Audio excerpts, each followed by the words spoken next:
പരിശുദ്ധ പരമദിവ്യകാരുണ്യത്തിന് ആരാധനയും സ്തുതിയും പുകഴ്ചയും ഉണ്ടാകട്ടെ. നിങ്ങൾക്ക് ഒരു കാര്യം അറിയാവോ? ഈശോയ്ക്ക് ഭയങ്കര പ്രണയമായിരുന്നു. ആരോട്? അപ്പായോട്. ഈശോ സംസാരിക്കണ മൊത്തം കാര്യം അപ്പയെക്കുറിച്ചാ. നമ്മൾക്ക് മനസ്സിലാകത്തില്ല പെട്ടെന്ന്. പിതാവെന്നൊന്നും പേരൊന്നും പറയത്തില്ല. എന്നിട്ട് ചോദിക്കും, ഞാൻ ഉദാരനായത് നിമിത്തം. അപ്പൻ്റെ ഔദാര്യത്തെക്കുറിച്ച് പറഞ്ഞതിന് ശേഷം പിന്നീട് നമ്മൾ 10:15 വരുമ്പോഴേ, മത്തായി 10:15 വരുമ്പോൾ എന്താ വായിക്കണത്? ഞാൻ ഉദാരനായത് നിമിത്തം നിങ്ങൾ അസൂയപ്പെടുന്നു, എനിക്കുള്ളത് എനിക്കിഷ്ടമുള്ളവർക്ക് കൊടുത്തുകൂടെ എന്ന്. ഇതെല്ലാം ഈ ധൂർത്തപുത്രൻ്റെ കഥയോട് ആ അവകാശം നൽകുന്ന, അവസരം നൽകുന്ന പിതാവിൻ്റെ മനസ്സിനോട് ചേർത്ത് വെക്കേണ്ടതാണ്. ഈ ദൈവത്തിൻ്റെ ഔദാര്യത്തിലേക്കാണ് നമ്മൾ വിളിക്കപ്പെട്ടിരിക്കുന്നത്. അപ്പായെക്കുറിച്ച് ഈശോയ്ക്ക് ഭയങ്കരമായി ഉള്ള ഒരു ഐഡിയ ഉണ്ടായി. അപ്പായെ അനുഭവിച്ചിട്ട് പറഞ്ഞത്, നിങ്ങൾക്ക് അപ്പായെ അറിയാമോ?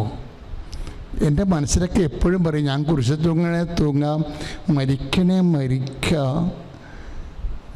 എന്നെ അവർ തുപ്പുകയോ ആട്ടുകയോ കൊത്തുകയോ ചവിട്ടുകയോ എന്ത് വേണേലും ചെയ്തോട്ടെ. പക്ഷേ എൻ്റെ മനസ്സ് പറയണതേ, മക്കളെ, എൻ്റെ അപ്പാനെ പോലെ നിങ്ങളായെങ്കിലെന്നാണ് ഞാനങ്ങനെ ആശിക്കണമെന്ന് പറയും. എൻ്റെ സ്വർഗസ്ഥനായ പിതാവ് പരിപൂർണനാണെന്ന്. ഈശോ അനുഭവിച്ച അപ്പനാണതേ. എൻ്റെ സ്വർഗസ്ഥനായ പിതാവ് പരിപൂർണനാണ്, അതുപോലെ നിങ്ങളും പരിപൂർണരായിരിക്കണം. ശ്രുതിയുടെ ഹല്ലേലൂയ. 5:48 ശ്രുതിയുടെ ഹല്ലേലൂയ.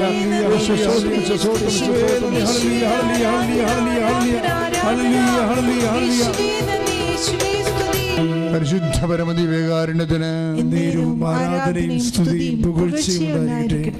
കർത്താവിൻ്റെ വചനം വളരെ ഹൃദ്യമായി ഈശോ നമുക്ക് പകർന്നു തന്നു. നമ്മൾ രോഗസൗഖ്യ പ്രാർത്ഥനയിലേക്ക് പ്രവേശിക്കുകയാണ്.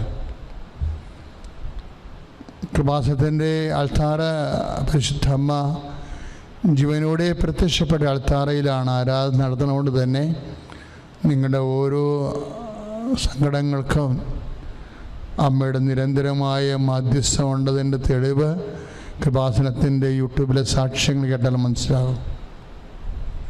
സാക്ഷ്യം നിലക്കാത്ത, അപ്പനുറങ്ങാത്ത വീടെന്ന് പറഞ്ഞ പോലെ സാക്ഷ്യം നിലക്കാത്ത അൾത്താരയാണിത്. കാര്യം എന്താണ്? അമ്മ നിരന്തരം മധ്യസ്ഥം വഹിക്കുന്നത് കൊണ്ടാണ്. ഈശോ ഇടപെടാവുന്ന വിഷയങ്ങളിലും ഇടപെടാൻ പാടില്ലാത്ത വിഷയങ്ങളിലുമൊക്കെ ഇടപെട്ടുകൊണ്ട് മക്കൾ ലൈവിൽ തന്നെ കയറി വന്ന് സാക്ഷ്യം പറയാൻ വേണ്ടി വരുന്നവരുടെ എണ്ണം ഈ ലോക്ക്ഡൗൺ കാലത്ത് ഗൂഗിൾ മീറ്റിൽ എന്തുമാത്രമാണ് വരണത്. എന്ത് സന്തോഷത്തോടും ആശ്വാസത്തോടും അവരത് പറയണത്. അതുകൊണ്ട് ഞങ്ങളെപ്പോഴും ജനങ്ങളുടെ വേദനകളുമായിട്ടാണ്, ജനങ്ങളുടെ ഭാരങ്ങളുമായിട്ടാണ് മുമ്പിൽ നിൽക്കുന്നത്. കാരണം എന്താണെന്ന് വെച്ച് കഴിഞ്ഞാൽ, ലോകത്ത് അവൻ മാത്രമേ പറഞ്ഞിട്ടുള്ളൂ. എന്താണ് പറഞ്ഞത്? നമ്മുടെ ഭാരങ്ങൾ ആണ് അവൻ ചുമന്നത്, നമ്മുടെ രോഗങ്ങൾ ആണ് അവൻ വഹിച്ചത്. ഭാരങ്ങൾ ചുമക്കാനും രോഗങ്ങൾ വഹിക്കാനും അവൻ മനുഷ്യൻ്റെ അവതാരത്തിലെത്തുമ്പോഴേ അവൻ പറഞ്ഞു, അധ്വാനിക്കുന്നവനെ, ഭാരം വഹിക്കുന്നവനെ എൻ്റെ അടുക്കൽ വരിക. എന്നിട്ട് അവൻ പറഞ്ഞു, അവസാന കാലം വരെ ഞാൻ നിങ്ങളോടുകൂടി ഉണ്ടായിരിക്കും, അവസാന കാലം വരെ ഞാൻ നിങ്ങളോട് ഉണ്ടായിരിക്കുമെന്ന് അരുളിച്ചതവൻ. അർത്ഥവത്തായിട്ട് വാക്ക് പാലിക്കുന്നതാണ് അൾത്താരയിൽ പരിശുദ്ധ കുർബാനയുടെ ആരാധന സാന്നിധ്യമെങ്കിൽ ഭാരം വഹിക്കേണ്ട, ഭാരം എടുത്തു വെക്കേണ്ട, രോഗങ്ങൾ ഏൽപ്പിക്കേണ്ട സ്ഥലമാണിത്. അത് മനസ്സിലാക്കിക്കൊണ്ട് തന്നെ അമ്മയുടെ മധ്യസ്ഥത്തിലെ കർത്താവിൻ്റെ കൃപയിൽ മക്കൾ സ്തുതിക്കട്ടെ, സ്തുതിക്കട്ടെ, സ്തുതിക്കട്ടെ, സ്തുതിക്കട്ടെ. ഹല്ലേലൂയ, ഹല്ലേലൂയ, ഹല്ലേലൂയ, ഹല്ലേലൂയ.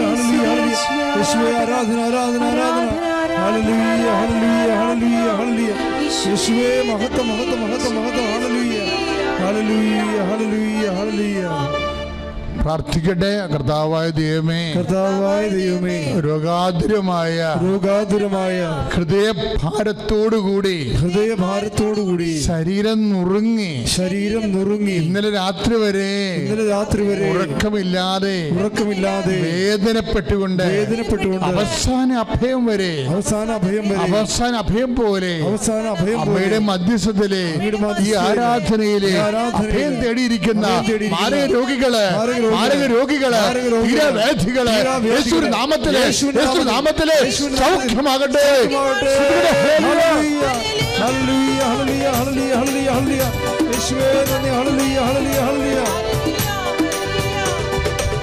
മക്കളെ ആശ്വാസത്തോടെ അടിവയറ്റ് കൈവെക്കുക. ആശ്വാസത്തോടു കൂടി. എന്തിനാണെന്നറിയും അടിവയറ്റ് കൈവെക്കാൻ പറഞ്ഞിരിക്കുന്നത്? അടിവയറ്റിൽ ഉണ്ടാകുന്ന മുഴുവൻ രോഗങ്ങളെ കർത്താവ് സ്പർശിക്കുന്ന സമയമാണിത്.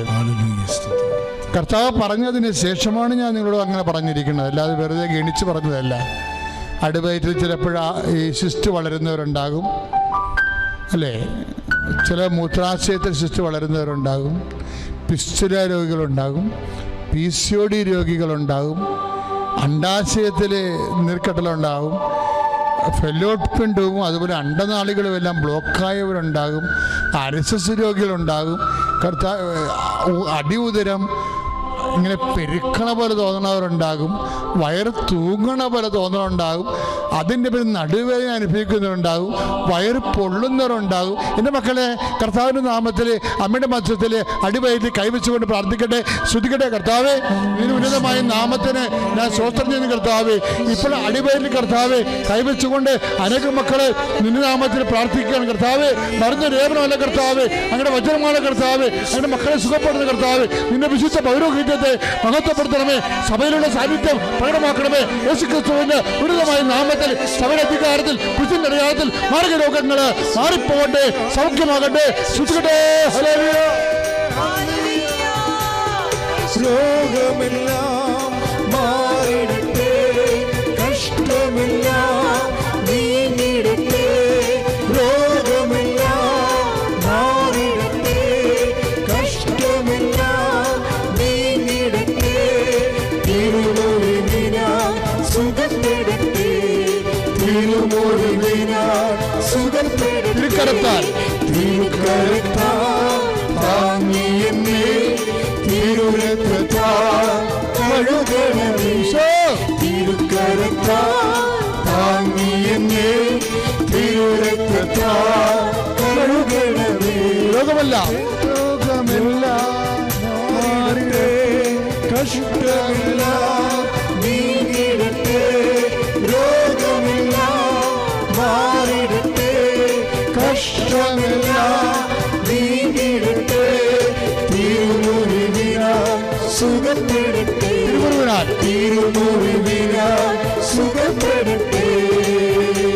പരിശുദ്ധ പരമദിവ്യകാരുണ്യത്തിന് ആരാധനയും സ്തുതിയും പുകഴ്ചയും ഉണ്ടായിരിക്കട്ടെ. പ്രിയമക്കളെ, നെഞ്ചത്ത് കൈവെക്കുക, നെഞ്ചിൽ കൈവെക്കുക. ശ്വാസകോശ രോഗികളുണ്ടാകും, ബ്രസ്റ്റിന് ക്യാൻസർ ഉണ്ടാകും, പതിരക്ക് നീര് കെട്ടിയവരുണ്ടാകും, വലിവ് രോഗികളുണ്ടാകും. അങ്ങനെയുള്ളവരെല്ലാവരും നെഞ്ചത്ത് കൈവെക്കണം. കർത്താവിൻ്റെ കൈയായി നിൻ്റെ കൈ മാറുന്ന സമയമാണ് മക്കളെ. കൃപാസാക്ഷാറേന്ന് അമ്മ ഈ നിമിഷം നിനക്ക് വേണ്ടി നിന്നെ കാണുന്നുണ്ട്, നിന്റെ കണ്ണുനീര് കാണുന്നുണ്ട്. കർത്താവ് നിൻ്റെ കണ്ണുനീര് തൂക്കി നോക്കുന്നുണ്ട്. ഞാൻ നിന്റെ കണ്ണുനീരെല്ലാം കുപ്പിലാക്കി അളന്നു വെച്ചിരിക്കണമെന്ന് പറഞ്ഞില്ലേ? ആ ദൈവം തന്നെയാണ് അൽത്താറയിൽ ആരാധനയായിരിക്കുന്നത്. അച്ഛനോട് ചേർന്ന് പ്രാർത്ഥിക്കുക. കർത്താവേ, മാരക രോഗികള്, ഈശോ, മരണത്തെ മുഖാമുഖം കാണുന്ന രോഗികള്, ഇനി മരുന്നില്ലെന്ന് തിരിച്ചറിയുന്ന രോഗികള് ഇപ്പോഴും സ്പർശിക്കണമേ. മരുന്ന് ലേപനമല്ല കർത്താവേ, അങ്ങനെ വചനമാണല്ലോ അങ്ങനെ മക്കളെ സുഖപ്പെടുത്തുന്നത്.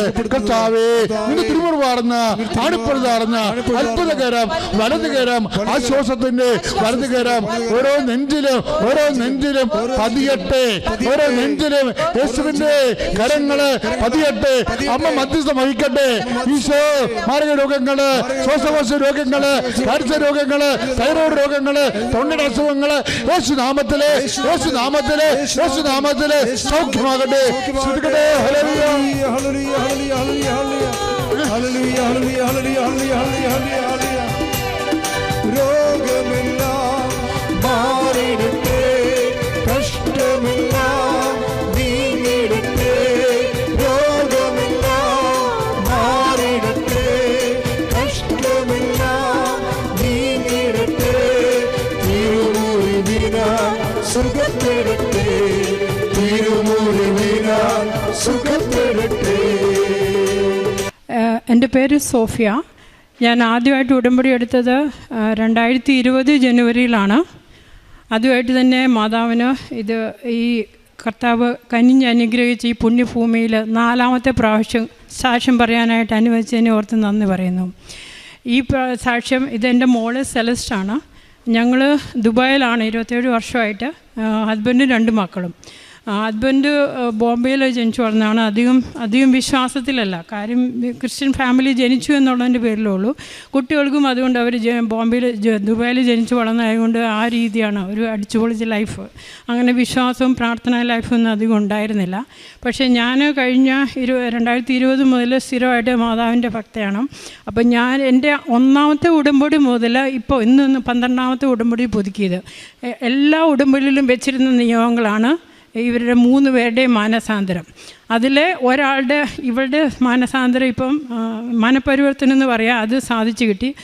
അതിൽ മാതാവിൻ്റെ പല സമയത്തായിട്ട് മാതാവിൻ്റെ ഇടപെടലുണ്ടായി. അതൊന്ന് വിവരിക്കാനാണ് ഇപ്പം ഞാനിവിടെ നിൽക്കുന്നത്. ആദ്യമായി തന്നെ 2021 അവൾ USA 2017 USA ഗ്രാജുവേഷൻ പോയി. 4 വർഷത്തെ ഗ്രാജുവേഷൻ 2021 കംപ്ലീറ്റ് ചെയ്തു.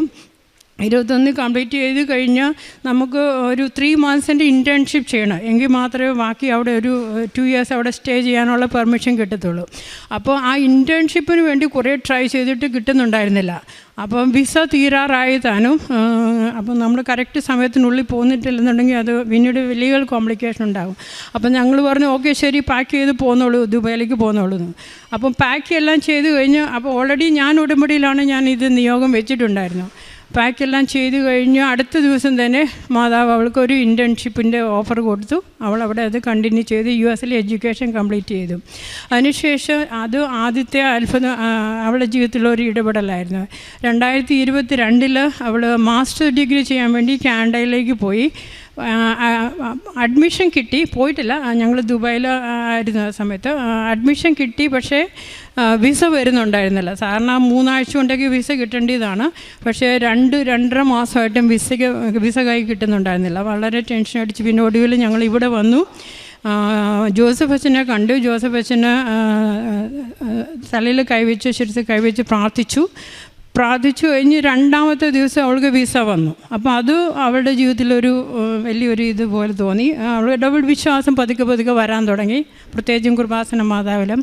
അതിനുശേഷം 2024 മാസ്റ്റർ ഡിഗ്രി കംപ്ലീറ്റ് ചെയ്ത് കാനഡയിൽ നിന്ന് വീണ്ടും ഈ ഇൻറ്റേൺഷിപ്പ് 3 months എങ്കിലും മിനിമം ഇൻറ്റേൺഷിപ്പ് ചെയ്താൽ മാത്രമേ അവർക്ക് work permit 3 years work permit കിട്ടും കാനഡയിൽ.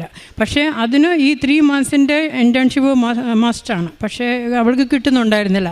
വീണ്ടും ഒരു ഏപ്രിൽ മുതൽ അപ്ലൈ ചെയ്യാൻ തുടങ്ങി. ഒരു 10, 300, 200 ആയി. ഒരു ഒറ്റ റെസ്പോൺസ് പോലും, മറുപടി പോലും കിട്ടുന്നില്ല.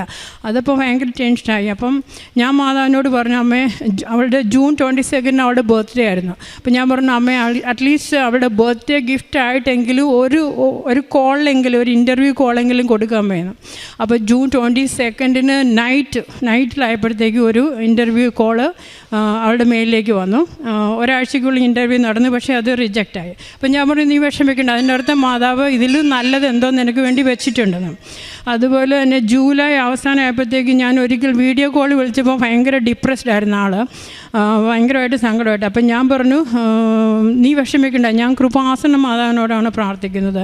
നീ നോക്കിക്കോ, നിൻ്റെ കയ്യിൽ 3 ഓഫർ ലെറ്റർ കിട്ടിയിരിക്കും. അതും നല്ല മാതാവിൻ്റെ സ്റ്റാൻഡേർഡ് അനുസരിച്ചുള്ള കൃപാസന മാതാവിൻ്റെ സ്റ്റാൻഡേർഡ് അനുസരിച്ച് നല്ല നല്ല കമ്പനികളിൽ നിന്നുള്ള ഓഫർ ലെറ്റർ. അതും നിനക്കപ്പോൾ ചോയ്സ് ഉണ്ടാവും ഏതാ എടുക്കേണ്ടതെന്നുള്ള കൺഫ്യൂഷൻ വരും. ആ രീതിയിലുള്ള ഓഫർ ലെറ്റർ ആയിരിക്കും നിനക്ക് കിട്ടാൻ പോകുന്നത്. ഇത്ര ഈ 4-5 മാസത്തിൽ വിഷമിച്ചോ അത്രയും നിനക്ക് സന്തോഷമുള്ള ജോലി ആയിരിക്കും കിട്ടാൻ പോകുന്നതെന്ന്. ആ പറഞ്ഞതുപോലെ തന്നെ 2 ആഴ്ചയ്ക്കുള്ളിൽ അവൾക്ക് ആദ്യത്തെ ഒരു ഗവൺമെൻറ്റിൽ നിന്നുള്ള ഒരു ഓഫർ ലെറ്റർ കിട്ടി. അടുത്തത് 2 ദിവസത്തിനുള്ളിൽ തന്നെ വേറെ അടുത്ത 2 കമ്പനികളിൽ നിന്ന്. അങ്ങനെ മൊത്തം 3 ഓഫർ ലെറ്റർ 2 ആഴ്ചക്കുള്ളിൽ അവളുടെ കൈ കിട്ടി. 3ഉം എല്ലാം തന്നെ ഗവൺമെൻറ്റിനെന്ന് പറയാം. മൂന്നാമത്തേത് ഒരു ബാങ്കോവർ ഇൻ്റർനാഷണൽ എയർപോർട്ടിലെ ജോലിയായിരുന്നു. അപ്പോൾ അത് മാതാവിനോട് ചോദിച്ചിട്ട് ആ ജോലി അക്സെപ്റ്റ് ചെയ്തു. ആക്ച്വലി അത് 3 മന്ത്സിൻ്റെ ഇൻറ്റേൺഷിപ്പായിരുന്നു. അപ്പോൾ ആ 3 മന്ത്സ് ഇൻറ്റേൺഷിപ്പ് അവർ വീണ്ടും ഇനി ഒരു 3 മന്ത്സിലേക്ക് കൂടി നീട്ടിക്കൊടുത്തു. കാരണം അങ്ങനെ വളരെ റെയറാണ് സംഭവിക്കുന്നത്. സ്റ്റുഡൻസിന് വേണ്ടിയിട്ടുള്ള ഒരു പോസ്റ്റാണ് ആ ഇൻറ്റേൺഷിപ്പ് എന്നുള്ളത്. അത് 3 മന്ത്സിൻ്റെ ഡ്യൂറേഷനാണ്. പക്ഷേ അവർ കമ്പനിയുടെ റൂൾസിനെ വരെ മറികടന്ന് അതിന് പ്രത്യേക സ്പെഷ്യൽ പെർമിഷൻ മേടിച്ചിട്ടാണ് അവർക്ക് ഇൻറ്റേൺഷിപ്പ് നീട്ടിക്കൊടുത്തു. വീണ്ടും അത് കഴിഞ്ഞ് 2 പ്രാവശ്യം കൂടി മൊത്തം 4 പ്രാവശ്യം അവർ ആ ഇൻറ്റേൺഷിപ്പ് നീട്ടി കംപ്ലീറ്റ് 1 ഇയർ ആയിട്ട് തികച്ച 1 ഇയറിൻ്റെ എക്സ്പീരിയൻസ് സർട്ടിഫിക്കറ്റും കൂടെ കൊടുത്തിട്ടാണ് വിട്ടത്. അപ്പോൾ ആ 1 ഇയറിൻ്റെ എക്സ്പീരിയൻസ് സർട്ടിഫിക്കറ്റ് കിട്ടുവാണെങ്കിൽ നമുക്ക് PR അപ്ലൈ ചെയ്യാൻ പറ്റും. അപ്പോൾ അത്രയും അത് ചെയ്തു തന്നു. പിന്നെ അപ്പോൾ സെപ്റ്റംബർ 2024 മുതൽ വീണ്ടും ജോലി ഇല്ലാണ്ടായി. അപ്പോൾ ജോലിക്ക് വീണ്ടും ശ്രമിച്ചുകൊണ്ടിരിക്കുന്നു. ഒരു രക്ഷയും ഉണ്ടായിരുന്നില്ല. ഇപ്പോഴത്തെ സ്ഥിതി അനുസരിച്ച് ഓൾമോസ്റ്റ് എല്ലാ കൺട്രികളിലും അൺഎംപ്ലോയ്മെൻറ്റ് റേറ്റ് ഭയങ്കര കൂടുതലാണ്. അപ്പോൾ കാനഡ അത് ഭയങ്കരമായിട്ട് അഫക്റ്റഡ് ആയിട്ടുള്ള ഒരു കൺട്രിയാണ്. അപ്പം 6 മാസത്തോളം അവിടെ പിടിച്ചു നിന്നു ജോലിയൊന്നും ഇല്ലാണ്ട്. പിന്നെ ഒടുവിൽ ഞങ്ങൾ പറഞ്ഞു തിരിച്ച് ദുബൈയിലേക്ക് പോരെ, ദുബൈ ട്രൈ ചെയ്യണം. ദുബൈയിൽ വന്ന് അവിടെയും ട്രൈ ചെയ്തിട്ട് ഒരു 3-3.5 മാസത്തോളം ട്രൈ ചെയ്തിട്ട് ഒന്നും കിട്ടുന്നുണ്ടായിരുന്നില്ല. അപ്പം ഞാൻ അമ്മയോട് പറഞ്ഞു, അമ്മ ഒന്നെങ്കിൽ ദുബൈയിലാണ് ഇനി അവൾക്ക് ആക്ച്വലി ആഗ്രഹം വെസ്റ്റേൺ കൺട്രിയിൽ എവിടെയെങ്കിലും സെറ്റിലാകുന്നതാണ്. പക്ഷേ അത് ദൈവത്തിൻ്റെ ഹിതം ഏതാണെന്ന് വെച്ചാൽ എവിടെയാണെന്ന് വെച്ചാൽ ദൈവത്തിൻ്റെ ഹിതം അതിനനുസരിച്ച് ഒരു ജോലി തരണം. ദുബൈയിലാണെങ്കിൽ ദുബൈയിൽ ഒരു ജോലി, അല്ലെങ്കിൽ കാനഡയിൽ തരണം എന്ന് പറഞ്ഞു. അങ്ങനെ കഴിഞ്ഞ മാസം ദുബായിലെ ഒരു കമ്പനിയിൽ നിന്ന് അവൾക്കൊരു ഓഫർ ലെറ്റർ കിട്ടി. പക്ഷേ അന്ന് വൈകിട്ട് തന്നെ അത് നമ്മൾ അക്സെപ്റ്റ് ചെയ്യുന്നതിന് മുമ്പ് തന്നെ കാനഡയിൽ നിന്ന് 3 കമ്പനികളിൽ നിന്ന് കഴിഞ്ഞ പ്രാവശ്യം എങ്ങനെയായിരുന്നു അതുപോലെ തന്നെ ടോപ്പ് 4 കമ്പനികളിൽ ഒരെണ്ണം, പിന്നെ വേറെ ഒരു 2 കമ്പനികൾ, 3 കമ്പനികളിൽ നിന്ന് വീണ്ടും അവൾക്ക് ഇൻ്റർവ്യൂ കോൾ വന്നു. അത് മൾട്ടിപ്പിൾ റൗണ്ട് ഓഫ് ഇൻ്റർവ്യൂ ഉണ്ടായിരുന്നു, 2-3 റൗണ്ട്സ് ഓഫ് ഇൻ്റർവ്യൂ. അതെല്ലാം കഴിഞ്ഞു. അപ്പം ഞാൻ അതോട് പറഞ്ഞു, ഏറ്റവും ആദ്യം ഓഫർ ലെറ്റർ തരുന്ന കമ്പനി നമ്മളെ അക്സെപ്റ്റ് ചെയ്യും, അത് ദൈവത്തിൻ്റെ ഹിതമായിട്ട് നമ്മൾ എടുക്കും, അങ്ങനെ അത് അക്സെപ്റ്റ് ചെയ്യുമെന്ന് പറഞ്ഞു. അങ്ങനെ ഇപ്പോൾ ഒരു കമ്പനിയുടെ ജോലി ഓഫർ അക്സെപ്റ്റ് ചെയ്തു. അത് സെപ്റ്റംബർ 8-ാം തീയതി അവൾ ജോയിൻ ചെയ്യാൻ പോകുന്നു. അതിനു മുമ്പ് ഇവിടെ വന്ന് സാക്ഷ്യം പറയാൻ വേണ്ടിയിട്ട് ഇപ്പോൾ ഞങ്ങൾ ദുബായിൽ നിന്ന് ഇവിടെ കൊണ്ടുവന്നിരിക്കുന്നതാണ്. പിന്നെ എൻ്റെ പ്രേക്ഷിത പ്രവർത്തനം എന്ന് പറഞ്ഞാൽ ഞാൻ ഏറ്റവും കൂടുതൽ ചെയ്യുന്നത് നിബന്ധനകളിലെ പ്രേക്ഷിത പ്രവർത്തനമാണ് ഏറ്റവും കൂടുതൽ ചെയ്യുന്നത്. ഞാൻ ഇവിടുന്ന് ബോംബെയിലേക്ക് 5-8 പല ഭാഷകളുള്ളത് മേടിച്ചയക്കും. ഞാൻ ദുബായിൽ പോകുമ്പോൾ ഈ പറഞ്ഞ പോലെ തമിഴ്, തെലുങ്ക്, ഇംഗ്ലീഷ്, മലയാളം എല്ലാം കുറേ മേടിച്ചയക്കും. അതുപോലെ തന്നെ ഞങ്ങൾ കൂടുതൽ ഹസ്ബൻഡ് എൻ്റെ എയർലൈനിലാണ് വർക്ക് ചെയ്യുന്നത്. നമുക്ക് ഇൻ്റർനാഷണൽ ടൂർസ് നടത്താറുണ്ട്. അപ്പോൾ കഴിഞ്ഞ പ്രാവശ്യം ഞങ്ങൾ വിയറ്റ്നാമിൽ പോയപ്പം, വിയറ്റ്നാം എന്ന് പറഞ്ഞാൽ ശരിക്കും ചൈനീസ് ഇൻഫ്ലുവൻസ് ആയിട്ടുള്ള ഒരു കൺട്രിയാണ്. കൂടുതൽ ഒരു ദൈവത്തിനോടുള്ള ഒരു എത്തിസ്റ്റമായിട്ട് കൂടുതലുള്ള കൺട്രിയാണ്. അപ്പോൾ എൻ്റെ കയ്യിൽ ആ സമയത്ത് 4 പത്രം ഉണ്ടായിരുന്നു. അപ്പോൾ ഞാൻ മാതാവിനോട് പറഞ്ഞു, അമ്മ എനിക്ക് ഈ 4 കൃപാസനം പത്രം അവിടുത്തെ മണ്ണിൽ വിതരണം, ഇത് എന്ന് പറഞ്ഞാൽ 4 വിത്തായിട്ട് ദൈവവചനത്തിൻ്റെ വിത്തായിട്ട് ആ മണ്ണിൽ പോയി എനിക്ക് വിതരണം, അതിനുള്ളൊരു സാഹചര്യം ഒരുക്കി തരണം. പക്ഷേ എൻ്റെ ഹസ്ബൻഡ് ഇങ്ങനെയുള്ള കാര്യത്തിലൊക്കെ ഭയങ്കര എല്ലാത്തിനും വിശ്വാസമില്ല. ഇങ്ങനെ പത്രം കൂടെ കൊടുക്കുന്നത് കേട്ടിട്ടുണ്ടെങ്കിൽ ഭയങ്കരമായിട്ടും വഴക്കിടും. അപ്പോൾ ഞങ്ങൾ എവിടെ പോയാലും ഹസ്ബൻഡ് കൂടെ ഉണ്ട്. അപ്പോൾ എനിക്ക് ഒരു ചാൻസും കിട്ടുന്നില്ല. എപ്പം വെളിയിൽ ഇറങ്ങിയാലും ഞാനൊരു ചാൻസ് കിട്ടാൻ നോക്കുകയാണ് ആർക്കെങ്കിലും ഒന്ന് പറഞ്ഞ് കൊടുക്കാൻ വേണ്ടിയിട്ട്. ആൻഡ് പ്ലസ് വിയറ്റ്നാമിൽ അങ്ങനെ അത്ര ഫ്ലുവൻ്റായിട്ട് അങ്ങനെ ഇംഗ്ലീഷ് പറയുന്നില്ല. അവിടുത്തെ ലോക്കൽസ് അത്ര ശരിയായിട്ടുള്ള ഇംഗ്ലീഷ് പറയത്തില്ല. അപ്പോൾ എനിക്ക് പറയാനൊരു ചാൻസ് കിട്ടുന്നില്ല. അപ്പോൾ ഞങ്ങൾ 5 ദിവസത്തെ യാത്ര കഴിഞ്ഞ് വരുന്നതിൻ്റെ തലേന്ന് വൈകിട്ട് ഹോട്ടൽ റൂമിൽ ഫുഡ് ഓർഡർ ചെയ്തു. അപ്പോൾ ഒരു വെയിട്രസ്സാണ്, ഒരു ലോക്കലായിട്ടുള്ള അവിടുത്തെ വിയറ്റ്നാമി ഒരു പെണ്ണാണ് കൊണ്ടുവന്നത്. അപ്പം എൻ്റെ കൃപാസനം, ഞാൻ എവിടെ പോയാലും കൃപാസനം മാതാവിൻ്റെ ഫോട്ടോ കൊണ്ടുപോകും. ആ ഫോട്ടോ ടേബിളിൻ്റെ പുറത്ത് വെച്ചിട്ടുണ്ടായിരുന്നു. അപ്പോൾ ആ പെണ്ണ്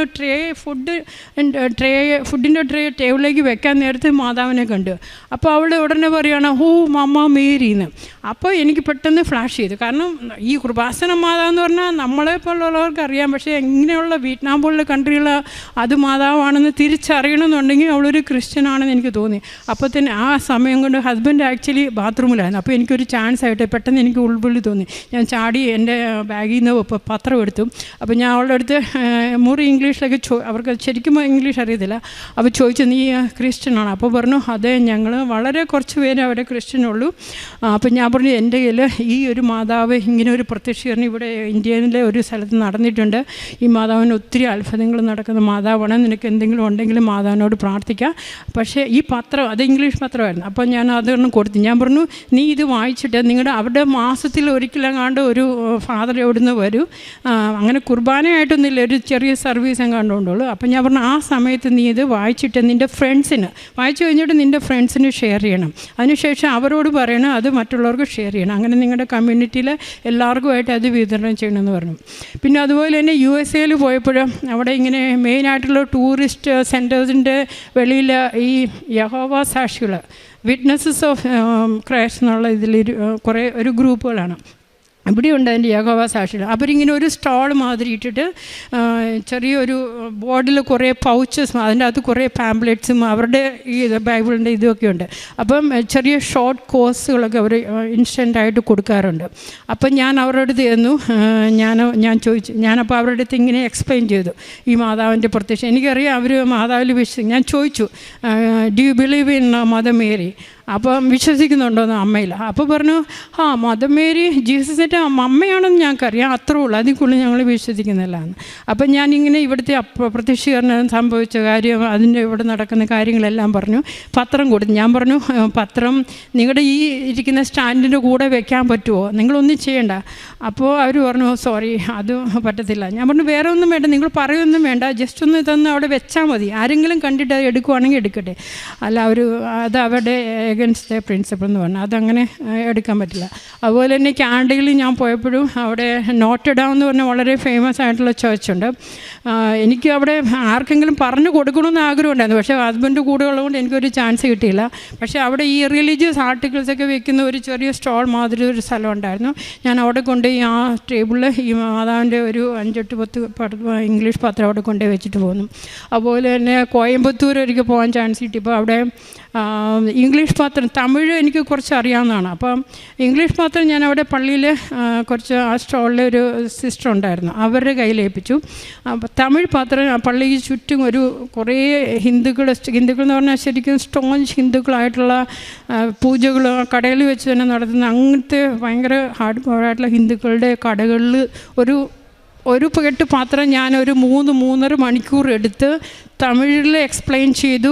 പക്ഷേ ഇത് സ്റ്റാർട്ടിങ് പോലെ തന്നെ കൺവിൻസ് ചെയ്യാൻ ഭയങ്കര ബുദ്ധിമുട്ടായതുകൊണ്ട് ഞാൻ ഈ മൊബൈലിൽ സ്ക്രീൻഷോട്ട് എടുത്തു. സാക്ഷ്യങ്ങളുടെയൊക്കെ സ്ക്രീൻഷോട്ട്, പ്രത്യേകിച്ച് ഇവിടുത്തെ കുറച്ച് ഇൻ്റർനാഷണൽ ഇംഗ്ലീഷിൻ്റെ വേണ്ടിയിട്ടൊരു ഇൻ്റർനാഷണൽ ചാനലുണ്ട്, കൃപാസന ഇൻ്റർനാഷണൽ, അതിൽ ഇംഗ്ലീഷ് ടെസ്റ്റ് മണീസ് ഉണ്ട്. അപ്പോൾ അതെല്ലാം ഇടയ്ക്ക് കേൾപ്പിച്ചു. അതുപോലെ തന്നെ ഇവിടുത്തെ മെയിനായിട്ടുള്ള വളരെ പോപ്പുലറായിട്ടുള്ള സാക്ഷ്യങ്ങളുടെയൊക്കെ സ്ക്രീൻഷോട്ട് എടുത്ത് കാണിച്ചു, ഡോക്ടേഴ്സിൻ്റെ, എൻജിനീയേഴ്സിൻ്റെ. അങ്ങനെ അവരെ കൺവിൻസ് ചെയ്ത് ആ ഒരു കെട്ട് മാത്രം ഒരു 3-3.5 മണിക്കൂർ എടുത്ത് ഞാൻ കൊടുത്തു. അതുപോലെ തന്നെ കാരുണ്യ പ്രവർത്തികളെന്ന് പറയുമ്പോൾ ഞാൻ നാട്ടിൽ വരുമ്പോൾ ഇടയ്ക്കിടയ്ക്ക് നാട്ടിൽ വരുമ്പോഴൊക്കെ ഇവിടെ ഒരു ഹൗസ് ഓഫ് ചാരിറ്റി ഉണ്ട്, ഓൾഡ് ഏജ് ഹോമുണ്ട്. ഹൗസ് ഓഫ് ചാരിറ്റിയിൽ നമ്മൾ ഇൻമേറ്റ്സിനെ കുളിപ്പിക്കാനോ ഫുഡ് ഉണ്ടാക്കി കൊടുക്കും, അവരെ തീറ്റിക്കും, ഏത് ജോലിയും, പാത്രം കഴുകും, കുറേ ജോലി. അതുപോലെ തന്നെ ഒരിക്കലും ഓൾഡ് ഏജ് ഹോമിൽ അവർക്കൊരു ആഗ്രഹം ഉണ്ടായിരുന്നു, ഒരു 3 പേർക്ക് ഇവിടെ വരണമെന്ന് കൃപാസനത്തിൽ. അവർക്ക് ജീവിതത്തിലെ ഒരു ആഗ്രഹമാണ്, ആരും ഇല്ല കൊണ്ട്. അപ്പം ഞാൻ പറഞ്ഞു അപ്പോൾ എൻ്റെ ഉത്തരവാദിത്തം ഏറ്റെടുക്കണം. അപ്പം ഞാൻ അവരുടെ മാനേജരോട് സംസാരിച്ചിട്ട് എൻ്റെ ഉത്തരവാദിത്തത്തിൽ ഞാൻ അവരെ ഇവിടെ വണ്ടിയിൽ കൊണ്ടുവന്നു. അപ്പോൾ ഞാൻ അവരെ ആ വെളിയിലായിരുന്നു അവരെ ഇരുത്തിയത്. ഞാൻ ഇവിടെ ഫ്രണ്ടിൽ ഇവിടെ ഇരിക്കുമായിരുന്നു. അപ്പോൾ ഞാൻ എന്നിട്ട് ഇടയ്ക്കിടയ്ക്ക് അങ്ങോട്ട് നോക്കുന്നുണ്ട്, ഇവരെങ്ങനെ വല്ല ഇറങ്ങി പോയിട്ടുണ്ടെങ്കിൽ എൻ്റെ ഉത്തരവാദിത്തമല്ലേ. അപ്പോൾ ഇങ്ങനെ നോക്കുമ്പോഴത്തേക്ക് ഇവിടെ എല്ലാം കാലിയായിരുന്നു, ആ പുറകിൽ അങ്ങേ അറ്റത്ത് ആരോ ഉണ്ടായിരുന്നുള്ളൂ.